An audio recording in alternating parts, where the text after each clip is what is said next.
Brooklyn Independent Television. In November, we took you to Prospect Park, where a bike lane was pitting neighbor against neighbor. Now, almost a year later, National Public Radio correspondent Andrea Bernstein has uncovered documents that show bike lane opponents enlisted a powerful law firm to take the fight to court with the help of powerful supporters, namely Senator Charles Schumer and his wife, former Transportation Commissioner Iris Weinshall. It's only 10 feet wide, but this lane has created a major rift in one of Brooklyn's most historic communities, pitting neighbor against neighbor in what some are calling the battle for Prospect Park West. This is insane! Move the lane! This is insane! Move the lane! This is insane! Move the lane! The line was already drawn even before the paint went down this June, dividing one of the borough's most traveled and picturesque thoroughfares into 2 lanes of southbound traffic, 2 parking columns, and a 2-lane bikeway. It appeared to some that the bike lane materialized overnight, but the new face of Prospect Park West has been more than 5 years in the making. And after a series of community board and civic council meetings, the Department of Transportation was 2 lanes closer to realizing the city's bike master plan, which aims to bring 1,800 miles of bike lane to the city by 2030.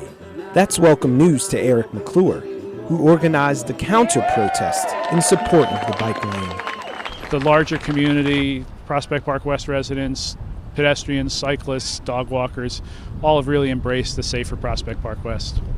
Safer, they say, because of the traffic calming effect the new layout has on the average vehicle speeds, clocked by Park Slope neighbors pre-bike lane at 37 miles per hour and after at 28, 2 miles below the posted speed limit.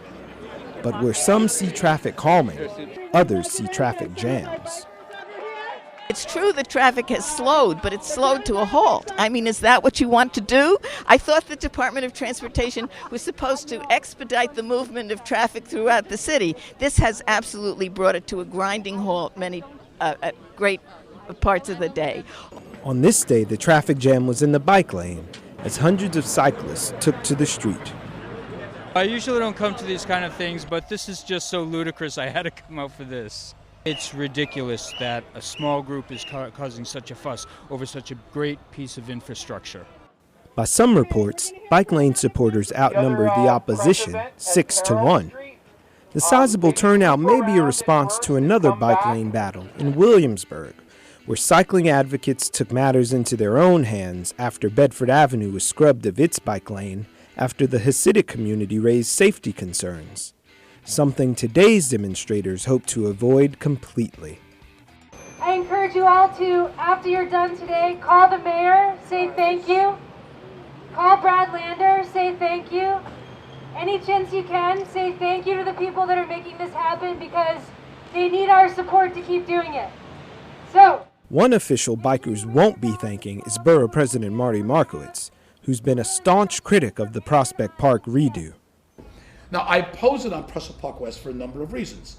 Number one, for those that enjoy using their bikes or prefer using their bikes, you have Prospect Park, you have the park drives that are available for any biker. In fact, they've been used all these years, and it's a beautiful scenic way to use your bike, enjoy it, and doesn't impact anyone negatively.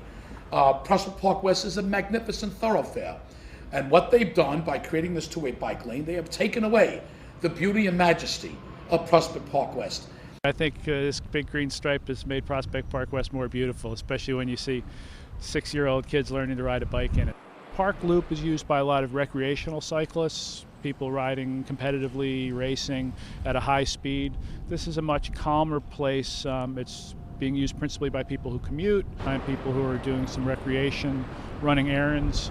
It's a whole different ballgame from what's in the park. But once the catchy signs and playful slogans are put away, neighbors will have to learn to compromise. Because at this point in time, pedestrians are scared by bikers. Bikers are scared by pedestrians and by motorists, and motorists can't figure out what's the biker going to do next. I don't want to hit him. Drivers, pedestrians, and bikers have to think through how they're going to relate to each other on the roadways.